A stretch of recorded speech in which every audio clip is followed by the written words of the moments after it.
அதாவது உக்ரைனில் இருக்கவங்களும் ரஷ்யாவில் இருக்கவங்களும் மனுஷங்களே கிடையாது, தே ஆர் ஒர்த் டேஷ் அப்படின்னு நீங்கள் நினச்சிங்கன்னா அப்படிப்பட்ட யூனியனே எங்களுக்கு தேவையில்லை அப்படின்னு த்ரோதோ அன்னைக்கு சொன்னல, அவர் பாட்டுக்கு லெவலுக்கு மேலே கிட்ட போகிறாரு, கபால்னு வந்துட்டான். அப்போ அவர் கனடா பிரைம் மினிஸ்டர், எவனாக இருந்தால் எனக்கு என்ன அப்படின்ற மாதிரி. அப்புறம் அவர் தடுத்தார், புட்டின் விடு இதெல்லாம் சின்ன பையன் அப்படின்னு. சண்டை அப்படின்னு வந்தாச்சுன்னா it is not just machines, man behind the machines. தேவையான அளவு மட்டும் இங்கே கொடுத்துட்டு ரைட்டு இவங்க வீக் ஆகுறாங்க அப்படின்னு நினைக்கும் போது மற்றதை கொண்டு வந்து சுத்து போட்டு சாவடிச்சாரு ஜெர்மன்ஸ். அவர் சொல்லார், அந்த சண்டை அது போன மாதம், இது இந்த மாதம், அதனால 10வது கோடு போடுவேன் அப்படின்னு தான் சொல்லுவார். பார்டரில் அவங்க 2 பேருக்கும் அது வந்து ஒரு கோவில் சம்பந்தமான விஷயம்னு சொல்கிறாங்க. அது யாருக்கு சொந்தம் அப்படின்னு ரொம்ப வருஷமாக அது பிரச்சனை நடந்துனுக்குது. நோபல் பிரைஸுக்கு அப்ளை பண்ணுறதுக்கு வேணாமா கோடு, அவங்க சொல்லிடுறாங்க அதெல்லாம் போன வருஷம் நிறுத்தினேன், இந்த வருஷம் என்ன. ஏன் பிரைம் மினிஸ்டராக இருந்திருக்க, பிரிட்டிஷ் பிரைம் மினிஸ்டராக இருந்தவன் இப்படி கூலிக்கு மாரடிக்கிறிய, வெக்கமா இல்லை உனக்கு? எவனோ ஒருத்தன் காசு கொடுத்தானா கைத்து போடாத அப்படின்னு. சாவது எவனோ தானே.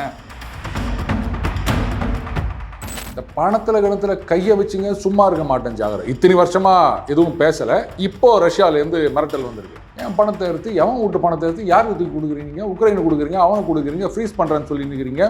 என் பணத்தை ஏதாவது பண்ணிங்கன்னா விளைவுகள் விபரீதமாக இருக்கும் அப்படின்னு அவர் மிரட்டியிருக்கார். இவ்வளோ ஓட்டையை வச்சுக்கின்னு நீங்கள் வந்து ரஷ்யாவை நாங்கள் ப்ரெஷர் போடுறோம், அதை போடுறோம், இதை போடுறோன்னு ஒன்றும் இல்லாமல் செதறப்போகுது.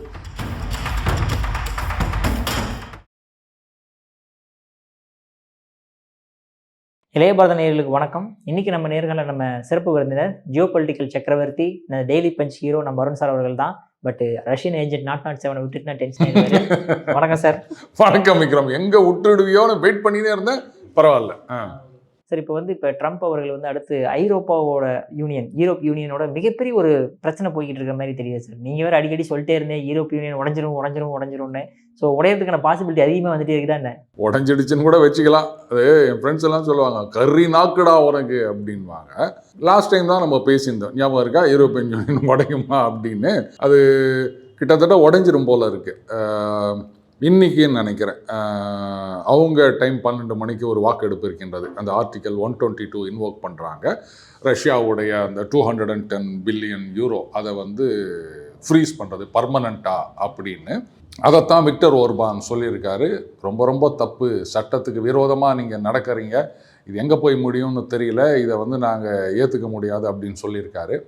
இது நடுவில் ஸ்லோவாக்கியாலேருந்து அந்த ஃபிச்சோ அவர் வந்து ஒரு ஸ்டேட்மெண்ட்டே கொடுத்துருக்காரு. நம்ம அன்றைக்கி சொன்னது தான், அதாவது உக்ரைனில் இருக்கவங்களும் ரஷ்யாவில் இருக்கவங்களும் மனுஷங்களே கிடையாது, தே ஆர் ஒர்த் டேஷ் அப்படின்னு நீங்கள் நினச்சிங்கன்னா அப்படிப்பட்ட யூனியனே எங்களுக்கு தேவையில்லை அப்படின்னு இருக்கார். அடுத்தது அந்த மைக்ரேஷன் பேக்ட், இதெல்லாம் எங்களால் ஏற்றுக்க முடியாதுங்க. நாங்கள் போலந்தில் சொல்லியிருக்காங்க, அவர் பார்த்தீங்கன்னா bro America and bro union தான், அண்டு ப்ரோ உக்ரைன் முக்கியமாக.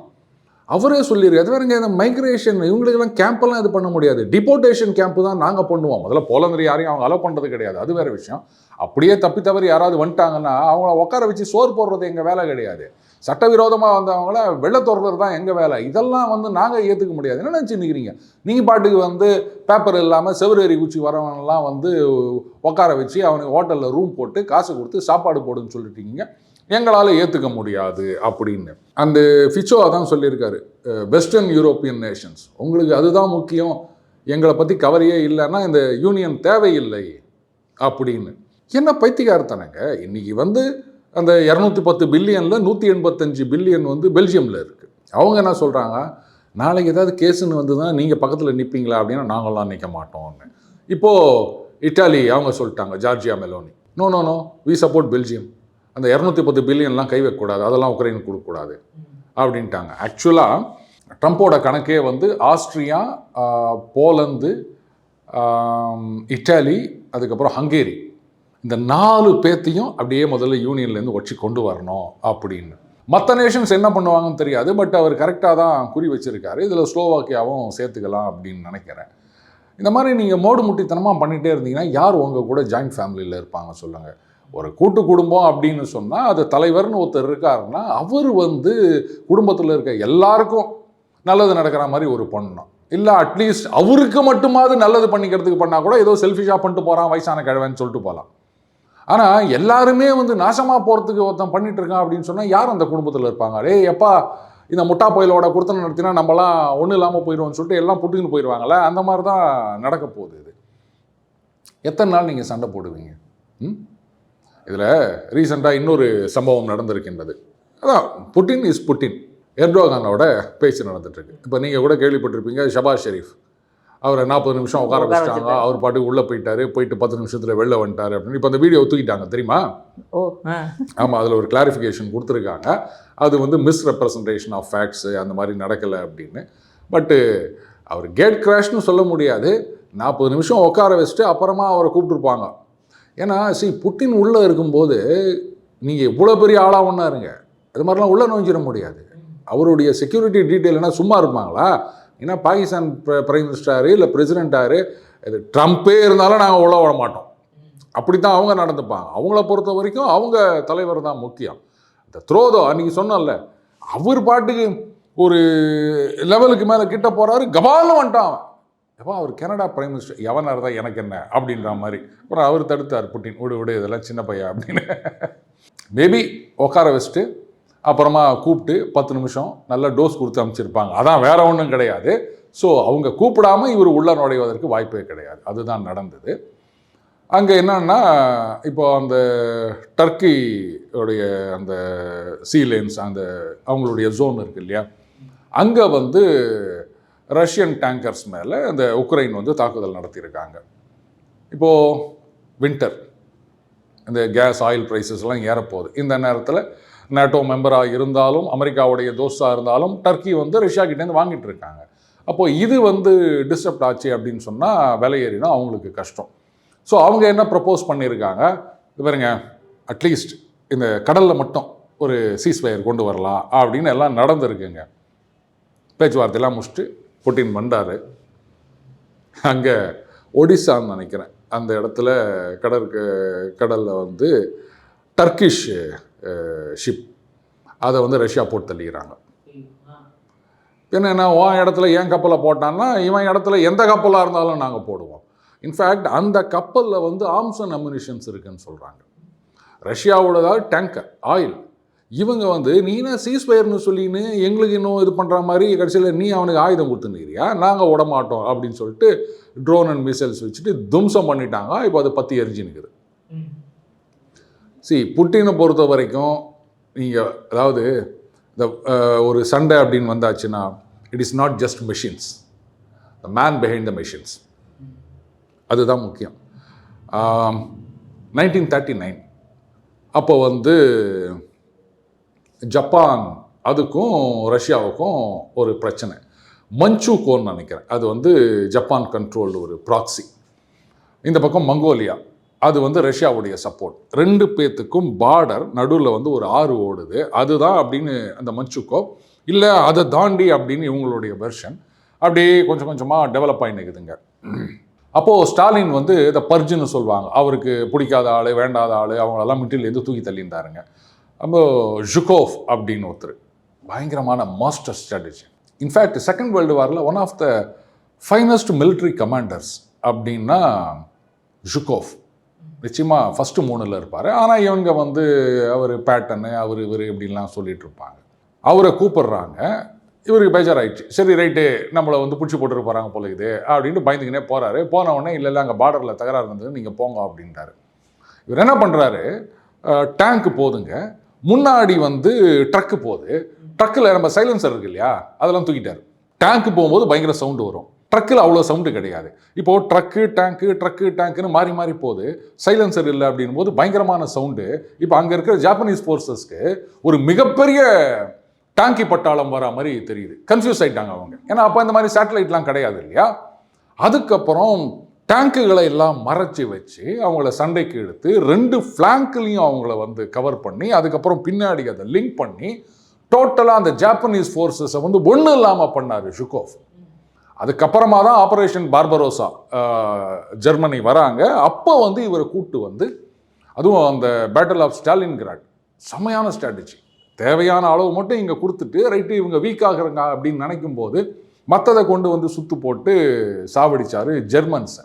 அந்த மாதிரி ஸ்ட்ராட்டஜி தான் வந்து இது பண்ணுமே தவிர எங்ககிட்ட இப்போது யூரோப்பில் வந்து ஆர்ம்ஸும் கிடையாது, ஸ்ட்ராட்டஜியும் கிடையாது, ஒன்றுமே கிடையாது. தோற்று போகிற மேட்சை வந்து திருப்பி நாங்கள் இது மாதிரி பண்ணிகிட்ருக்கோம் அப்படின்னு சொன்னால் ட்ரம்ப் பார்த்தாரு, இந்த மாதிரி என்னுடைய பிளானுக்கெல்லாம் முட்டுக்கட்ட போகிறது யூரோப்பியன் யூனியன். அது யூனியன் இருந்தால் தானடா யூனியனே உடச்சிரு. இது அண்ணன் வந்து இங்கேருந்து கற்றுன்னு தான் அப்படின்னு நினைக்கிறேன்.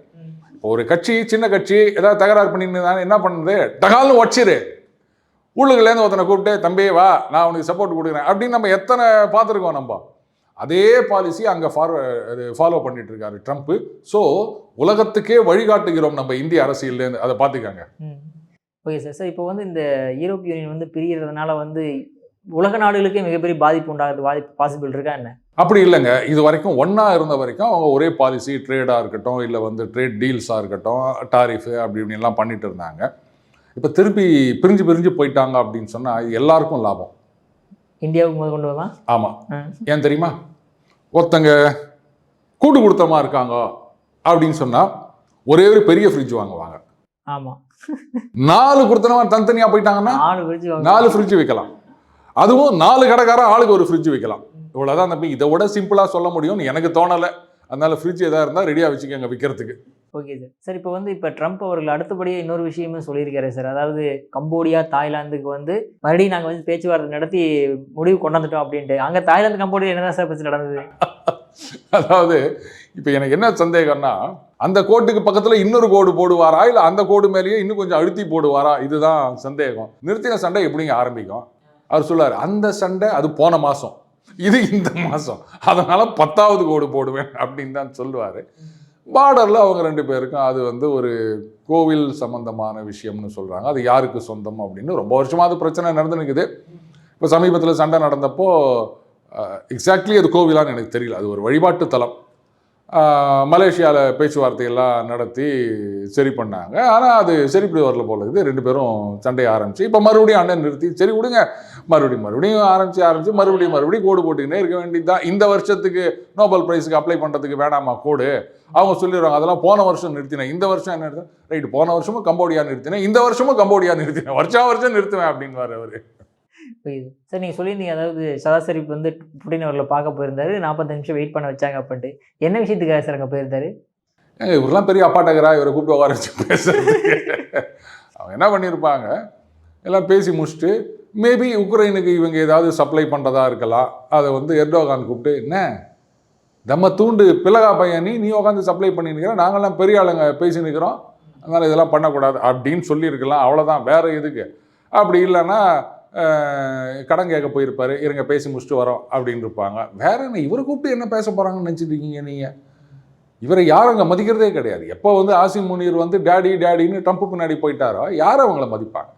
சொல்லப்போனால் அந்த மிடில் ஈஸ்ட்லேயா இருக்கட்டும், இல்லை அரப் நேஷன்ஸ்லேயா இருக்கட்டும், இந்தியாவுக்கு இருக்க மதிப்பில் 10ல் 1 பங்கு கூட பாகிஸ்தானுக்கு கிடையாது. ஏன்னா அவங்கள பொறுத்த வரைக்கும் பாகிஸ்தான் அப்படின்றது வந்து அவங்க சொன்னால் அப்படின்னா அங்கே போயிட்டு குலைச்சிட்டு வருது.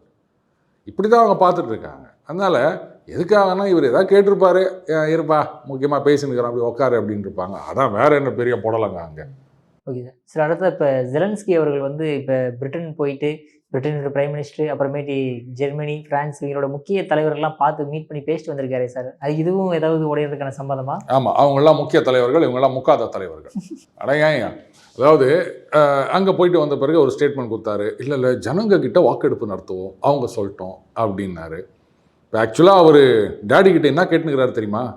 ஐயா நீங்கள் நீட் நேரத்தில் நான் கைத்து போடுறேன், எவ்வளோ ரஷ்யாவுக்கு தூக்கி கொடுக்க சொல்கிறீங்களோ அத்தனையும் குத்துடுறேன், ஆனால் ஒரே ஒரு கண்டிஷன் என்ன, தயவு செஞ்சு விசாரணை கமிஷன் வச்சிடாதீங்க. அவருக்கு அந்த பிரச்சனை. ஆமாம், நீங்கள் அனுப்பிச்ச பணம்லாம் என்ன ஆச்சு, ஊழலா, அதை மட்டும் விட்டுருங்க, நான் வந்து எது ஒன்றா கழுத்து போட்டுடுறேன் அப்படின்னுக்கிறாரு.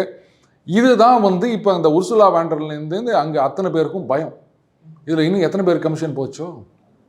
இப்போ லேட்டஸ்ட்டாக ஒன்று சொல்லவா, இதுக்கு முன்னாடி நடந்த பேச்சுவார்த்தையும் போது இது பாரு இந்த ஒப்பந்தத்தெல்லாம் நீ கழுத்து போடாத அப்படின்னு போரிஸ் ஜான்சன், இதுக்கு முன்னாடி பிரைம் மினிஸ்டராக இருந்தார்ல, அவரை விட்டு ஜெலன்ஸ்கி கிட்ட கன்வின்ஸ் பண்ண வச்சுக்கிறாங்க.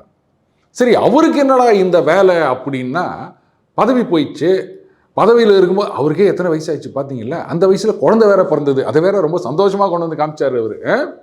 அந்த குழந்தை இனிமேல் வளர்ந்து பெரியவனானோன்னா எவ்வளோ செலவாகும், மில்லியன் கணக்கில் காசு கொடுத்துக்கிறாங்க அந்த ஆளுக்கு. அந்த காசை வாங்கிக்கினதான் அந்த ஆள் போயிட்டு ஜெலன்ஸ்கி கிட்ட கைது போடாதுன்னு சொல்லிட்டு வந்துக்கிறான். தெரியுமா?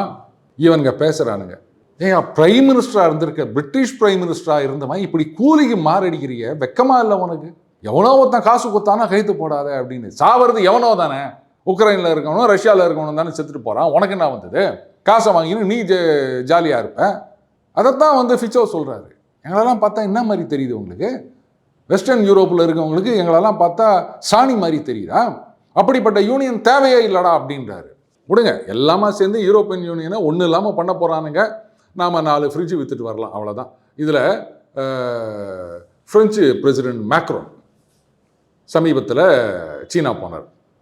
அங்கே வந்து அவங்க என்ன நினச்சாங்க, சரி அமெரிக்கா தான் அப்படி பண்ணுது யூரோப்பியன் யூனியனோட, ஏன்னா அவங்களுக்குள்ள நிறைய பிஸ்னஸ் டீலிங்ஸ் இருக்குது அப்படின்ட்டு அவர் எங்கெங்கேயோ சுற்றியெல்லாம் காமிச்சாங்க. எல்லாத்தையும் முடிச்சுட்டு திரும்பி வராரு. இங்கே வந்த உடனே என்ன தெரியுமா சொல்கிறாரு அவர்? இது பாருங்க, சீனா நீங்கள் எங்ககிட்டேருந்து கம்மியாக வாங்குறீங்க, நிறைய வைக்கிறீங்க, அதனால் நீங்கள் எங்ககிட்டேருந்து நிறைய வாங்கணும்.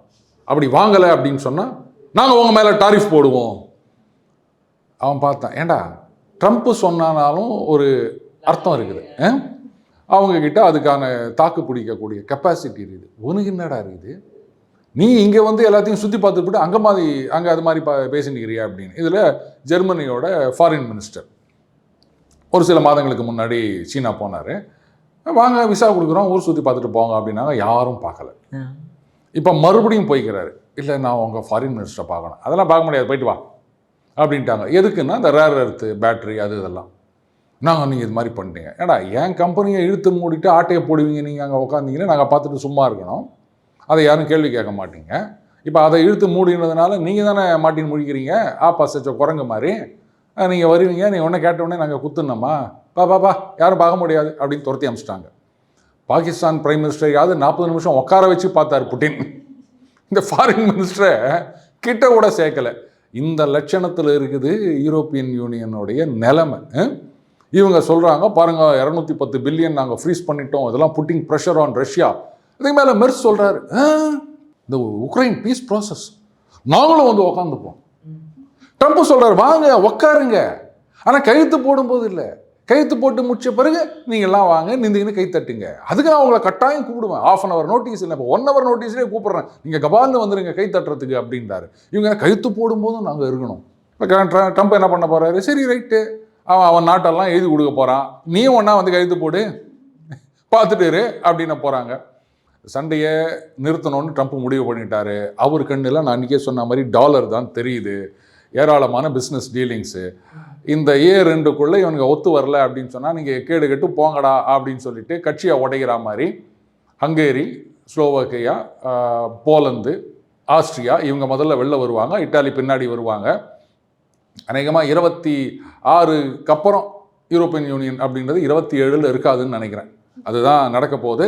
அவர் பாட்டுக்கு மருமவன் பேரப்புள்ள இருக்காங்களா தெரியல, 6 புள்ள பொண்ணு, அவங்க பேர்லலாம் கம்பெனி டீலிங்கு அப்படின்ட்டு ரஷ்யாவோட அப்படியே டாலராக கொட்டி குவிக்க போகிறாங்க. இதுங்கெல்லாம் வந்து ஒன்றும் இல்லாமல் நிற்க போகிறாங்க. அதுதான் நடக்க போகுது. சார், ட்ரம்ப் புதுசாக ஏதோ C5 கண்ட்ரிஸ் ஜாயின் பண்ணலான்ற மாதிரி ஒரு ஐடியா வச்சுருக்கிறதா தெரியுது. என்னது சார் அது? அது கோர் 5 அப்படின்னு சொல்கிறாங்க. அது ஆக்சுவலாக லீக்டு டாக்குமெண்ட் தான், ஒரு பத்திரிகையில் பொலிட்டிகோ அதில் வந்து இது பண்ணியிருக்காங்க. அண்ட் மோஸ்ட்லி அவங்க வந்து இந்த டுபாக்கர் நியூஸ் எல்லாம் கிடையாது. அதாவது இந்த G7 மாதிரி இது வந்து America, Russia, Japan, India, China, இந்த 5 நாடுகள் வச்சு ஒரு குரூப் அப்படின்னு.